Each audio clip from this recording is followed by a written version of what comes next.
مامۆستایان و فەرمانبەرانی شاری سلێمانی و ئیدارەی سنووری گەرمیان لە بەرامبەر پێنەدانی موچەکانیان بەردەوامن ناڕەزایەتی لە کەلاریش بەشێک لە کەسوکاری شەهیدان و ئەنفال کراوان گردبوونەوەیەکی ناڕەزایەتیان ئەنجامدا.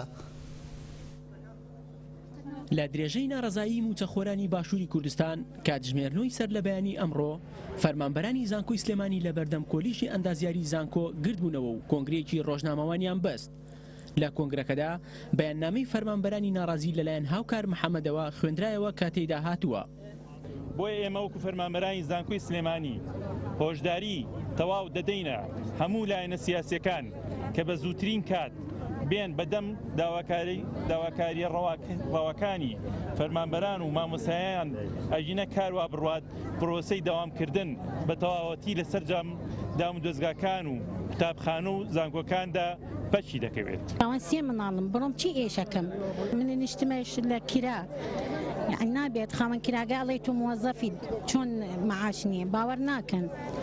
وەزعەکە زۆر زەحمەتە زۆر یعنی نازانم داواکەم لای حکوومەت سێر ئەم عالەمە کرد ئەمە زۆر زەربەتیان مەعاشن یعنی ناوێت زۆر زەحمەتە تا حکوومەت وەڵامێکمانایەتەوە بایکۆت بەردەوامە بێ. لەلایەکی دیکە و لە سنووری گەرمیان بەرامبەر پێنەدانی موچەی کرێکارەکانیان بەڕێوبەرایەتی گشتی شارەوانەکانی گەرمیان بڕیاری بایکۆتکردنی دەوامی لە سەرجەم شارەوانەکانی سنوورەکەی خۆی ڕاگەیاند کە ژمارەیان 17 شارەوانیە. سەرۆکی شارەوانی شارەدی ڕزگاری ئاراز محەممەد ڕایگەیاند کە پێشنیوەڕۆی ئەمڕۆ بڕیارێکیان لە بەڕێوبەرایەتی گشتی شارەوانەکانەوە بۆ هاتووە کە سەرجەم فەرمانبەران و کرێکارەکان بنێرنەوە ماڵەوە و بایکۆتی دەوام بکەن هەروەها بە هیچ شێوەیەکەش ئیشوکاری هاوڵاتیان ڕایە نەکەن. لای خۆشەوە بەڕێوبەری گشتی شارەوانەکانی گەرمیان جەواد وادی بە هەمان ئاژانسی ڕاگەیاند بەهۆی ئەوەی ماوەی چەند مانگێکە پارەی کرێکارەکانمان بۆ خەرج ناکرێت لەلایەن حکوومەتەوە بۆیە ئێمەش بڕیاری بایکۆتکردنی دەوامی فەرمیمان ڕاگەیاند. هەر لە ئیدارەی گەرمیان و لە کەلار بەشێک لە کەسوکاری شەهیدان و ئەنفال کراوان کاتژمێردەی سەر لە بەیانی ئەمڕۆ دژی دواکەوتنی موچەکانیان گردبوونەوەیەکی ناڕەزایەتیان نیشاندا.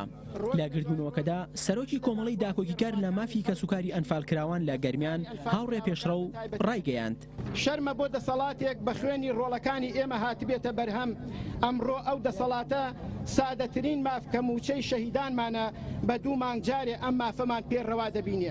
پاشان قایمقامی شارۆچکەی کەلاری ناوەندی ئیدارەی گەرمیان شەهاب ئەحمەد وتی ئێمە لێرەوە وەکو قایمقامێتی قەزای کەلار پشتیوانی تەواوی خۆمان بۆ داوەڕەوەکانتانەکەین و داواکاریەکانی ئێوە و ناڕەزایەکانی ئێوە بە داوای شەرعی و زۆر گرنگە زانین.